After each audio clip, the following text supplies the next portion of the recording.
బంగ్లాదేశ్లో ఉద్రిక్తతలు కొనసాగుతున్నాయి. ఆ దేశ మాజీ ప్రధాని షేక్ హసీనా ఇంకా ఇండియాలోనే తలదాచుకుంటున్నారు.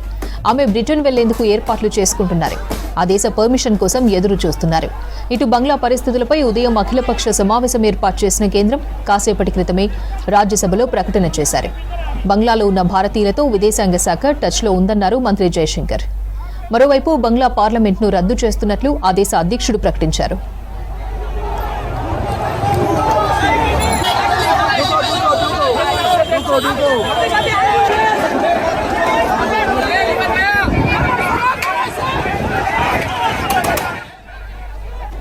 బంగ్లా పరిస్థితులపై మరింత సమాచారం మదార్ లైవ్ లో అందిస్తారు. మదార్, బంగ్లాదేశ్ కి సంబంధించి అప్డేట్స్ ఏంటి?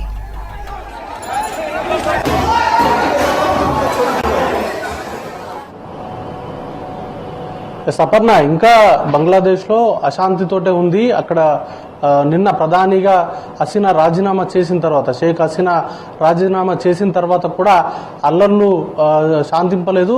ఆందోళనకారులు నిరసన అనేది కూడా చేస్తూ ఉన్నారు. పలు చోట్ల దాడులకు కూడా దిగబడినటువంటి పరిస్థితి ఉంది. రాత్రి ఢాకాలో కొన్ని ఏరియాల్లో చర్చలు అనేది కూడా నడుస్తూ ఉన్నాయి. ప్రభుత్వ ఏర్పాటుకి ఆల్ పార్టీ మీటింగ్, ఒక అవామీ లీగ్ పార్టీని మినహా మిగతా అన్ని పార్టీలను కూడా ఆహ్వానించారు. వాటికి సంబంధించినటువంటి చర్చలు అనేది కూడా జరుగుతూ ఉన్నాయి. ఆర్మీ జనరల్ వఖార్ జమాన్ నివాసంలో సమావేశం అనేది కూడా జరిగింది. ప్రభుత్వ ఏర్పాటు అలాగే పోర్ట్ఫోలియోలకు సంబంధించి ఎవరెవరు బాధ్యతలు చేపట్టాలనే దానిపైన కూడా కీలకంగా చర్చలు అనేది కూడా ఆయన నివాసంలో జరిగాయి. మరి సేపట్లోనే దానికి సంబంధించి ప్రభుత్వ ఏర్పాటుకు సంబంధించి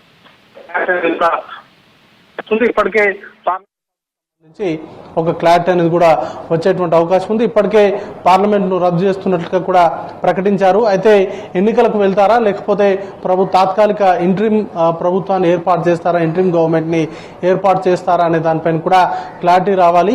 దాన్ని బట్టే ప్రభుత్వ ఏర్పాటుకు సంబంధించి ఒక పూర్తి స్థాయి స్పష్టత అనేది వస్తుంది.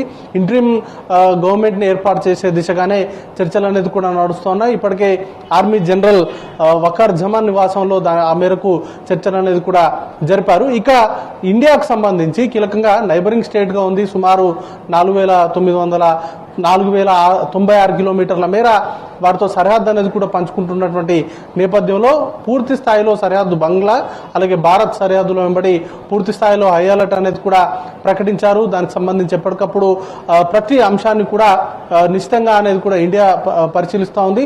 ఇప్పటికే మాజీ ప్రధాని షేక్ హసీనాకు భారత్ ప్రస్తుతం ఆమెకు ఇక్కడ ఉండేందుకు, భారత్కు వచ్చేందుకు నిన్న ఆమెకు అనుమతినివ్వడము, షార్ట్ నోటీస్లోనే వారి దగ్గర నుంచి విజ్ఞప్తి వచ్చినటువంటి నేపథ్యంలో దశాబ్దాలుగా బంగ్లాదేశ్తో ఉన్నటువంటి సత్సంబంధాల నేపథ్యంలో ఆమెకు ఇండియాకు వచ్చేందుకు అవసరమైనటువంటి అనుమతులు ఇచ్చినట్టుగా కొద్దిసేపటి క్రితమే విదేశాంగ శాఖ మంత్రి జయశంకర్ 2 ఉభయ సభల్లో కూడా ఆయన ప్రకటించారు. ఉభయ సభల్లో ఈరోజు కొద్దిసేపటి క్రితమే ఆయన బంగ్లాలో జరుగుతున్నటువంటి పరిణామాలు అలాగే భారత్ వైపు నుంచి తీసుకుంటున్నటువంటి చర్యలపైన పూర్తి స్థాయిలో ఒక ప్రకటన అయితే చేశారు. అంతకంటే ముందు ఈరోజు ఉదయం అఖిలపక్ష సమావేశాన్ని ఏర్పాటు చేశారు. అఖిలపక్ష సమావేశానికి ఇటు రాజ్నాథ్ సింగ్, అమిత్ షాతో పాటు ఇతర పార్టీలకు సంబంధించిన ఫ్లోర్ లీడర్లు, ఎల్ఓపిగా ఉన్నటువంటి రాహుల్ గాంధీ, మల్లికార్జున్ ఖర్గే వీళ్ళందరూ కూడా హాజరయ్యి బంగ్లాదేశ్కు సంబంధించినటువంటి పరిస్థితులపైన చర్చించారు. కీలకంగా ప్రభుత్వం తీసుకుంటున్నటువంటి చర్యలకు సంబంధించి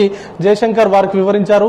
ఇప్పటికే బంగ్లాలో ఉన్నటువంటి భారతీయులకు సంబంధించి ఇప్పటికిప్పుడు, ఎందుకంటే వారిని తీసుకురావాల్సినటువంటి అవసరం లేదు అనేటువంటి అభిప్రాయాన్ని కేంద్ర ప్రభుత్వం వ్యక్తం చేసింది. మేజర్గా సుమారు ఒక 19,000 వరకు అక్కడ భారతీయులు ఉండొచ్చు అనేటువంటి అంచనాకు వచ్చారు. దానిలో ఆల్మోస్ట్ ఒక 8,000 మంది విద్యార్థులు ఇండియాకు వచ్చినట్టుగా చెప్తున్నారు. మిగతా వారికి సంబంధించిన కదలికలపైన కావచ్చు, లేకపోతే వారికి సంబంధించినటువంటి అంశాలపైన కావచ్చు, అక్కడ ఉన్నటువంటి ఎంబసీకి అన్ని ఏర్పాట్లు, వారికి సంబంధించి ఎంబసీతో కాంటాక్ట్ అవ్వాలంటూ కూడా వారికి టోల్ ఫ్రీ నెంబర్లు ఇవ్వడంతో పాటు అవసరమైతే తప్ప బయటకు వెళ్ళొద్దు అనేటువంటి దిశగా సూచనలు చేశారు. వాటికి సంబంధించి వారిని ఎవాక్యుయేషన్ కి సంబంధించి త్వరలోనే ఒక నిర్ణయం అయితే తీసుకునేటువంటి అవకాశం ఉంటుంది.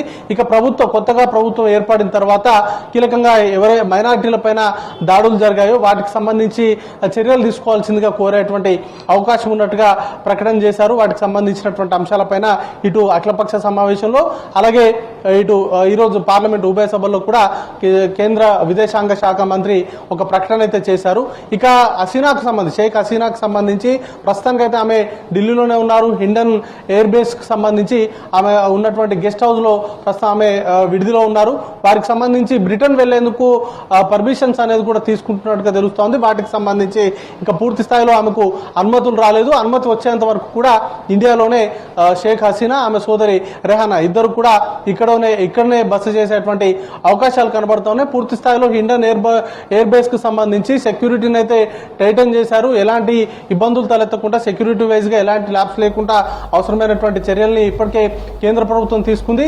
ఆమె బ్రిటన్ వెళ్లేంత వరకు కూడా ఇండియాలోనే ఉంటారు అంటూ కూడా ఇప్పటికే ప్రకటన చేశారు. ఇక బంగ్లాదేశ్ కు సంబంధించి ప్రభుత్వ ఏర్పాటుకు సంబంధించిన చర్చలు అనేది కూడా జరుగుతున్నాయి. ఈ రోజు సాయంత్రం వరకు ప్రభుత్వ ఏర్పాటు పైన ఒక పూర్తి స్థాయి క్లారిటీ వచ్చేటువంటి అవకాశం ఉంది. అపర్ణ, బంగ్లాదేశ్లో ఉద్రిక్తతలు కొనసాగుతున్నాయి. ఆ దేశ మాజీ ప్రధాని షేక్ హసీనా ఇంకా ఇండియాలోనే తలదాచుకుంటున్నారు. ఆమె బ్రిటన్ వెళ్లేందుకు ఏర్పాట్లు చేసుకుంటున్నారు. ఆ దేశ పర్మిషన్ కోసం ఎదురు చూస్తున్నారు. ఇటు బంగ్లా పరిస్థితులపై ఉదయం అఖిలపక్ష సమావేశం ఏర్పాటు చేసిన కేంద్రం కాసేపటి క్రితమే రాజ్యసభలో ప్రకటన చేశారు. బంగ్లాలో ఉన్న భారతీయులతో విదేశాంగ శాఖ టచ్లో ఉందన్నారు మంత్రి జయశంకర్. మరోవైపు బంగ్లా పార్లమెంట్ను రద్దు చేస్తున్నట్లు ఆ దేశ అధ్యక్షుడు ప్రకటించారు.